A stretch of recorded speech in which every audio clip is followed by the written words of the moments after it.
Hello everyone, this is Pintu. কি অবস্থা সবার, কেমন আছেন সবাই? আশা করি সবাই ভালো আছেন। রাইট নাও গাইস, আমরা এখন আছি উত্তরবঙ্গের সব থেকে বড় শালবনে।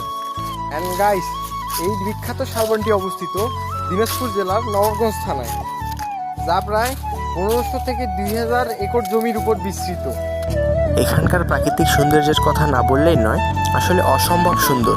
আসলে একটা কথা কি, যেটা আমার মতে, প্রকৃতি তার বিশেষ রূপ নিয়ে ব্যস্ত, আর আমি প্রকৃতির অসম্ভব সৌন্দর্যের রূপের প্রেমে মুগ্ধ। আর এখন প্রকৃতির সিনেমেটিক ভিউ দেখেন।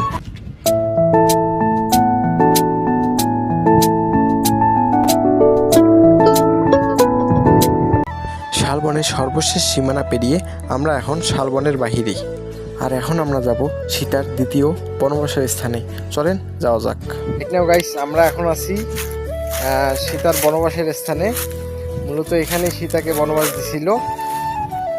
আর বর্তমান সময়ে এখানে পুরনো কিছু মন্দির ছিল। আর এখানে বর্তমান একজন মুসলমান মা এবং একজন মুসলমান ছেলে থাকে। আজকের ভিডিও এখান থেকে, সকলে ভালো থাকবেন।